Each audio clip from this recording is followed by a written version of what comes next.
la comédienne a été au cœur d'un terrible secret de famille. Victoria Abril, qui fête ce 4 juillet son 64e anniversaire, avait confirmé une information folle concernant son enfance et surtout son père. Une histoire digne d'un film.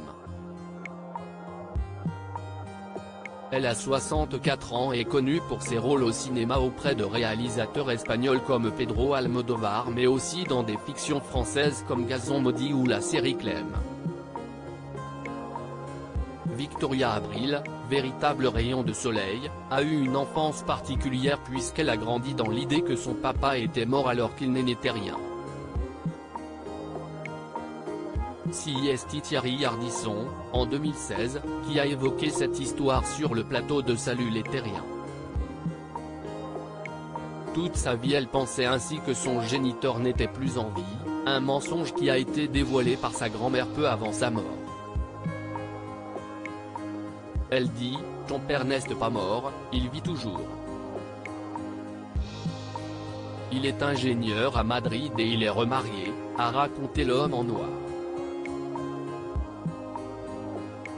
Un choc pour Victoria Abril qui a évidemment tenté de retrouver la trace de ce papa toujours vivant. Après des recherches, Victoria Abril retrouve donc sa trace, mais nouveau choc, entre-temps, il est vraiment décédé. Oui, si est-il vrai, il est mort 2 fois, avait-elle réagi en plateau. On apprenait alors que l'actrice avait réussi à mettre la main sur une photo de lui, une toute petite photo qu'elle ne cessait de regarder pour tenter de voir leur ressemblance. Tu sais, quand tu vois ton père d'un coup. Normalement tu as toute la vie pour t'habituer à sa gueule et l'aimer. Mais là, quand tu le vois d'un coup, je me suis dit il faut que ça dure, il faut que j'y aille petit à petit, pour voir ses couleurs, sa peau, son front, ses sourcils, ses yeux, son nez. Racontait-elle.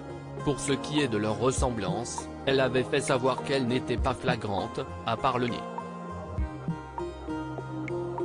Il y a un an, dans l'émission 50 Inside qui sera présentée à la rentrée par Isabelle Iturburu, Victoria Abril avait évoqué son enfance particulière, ce père absent et la vie pas simple qui découlait de l'absence de son géniteur. « Je n'avais pas le droit d'exister parce que j'étais un fruit du péché. Ma mère n'était pas mariée avec mon père, donc on n'avait pas le droit d'avoir de statut social. On n'avait même pas le droit d'avoir une maison, on était parqués dans des internats. Je viens de cette réalité-là.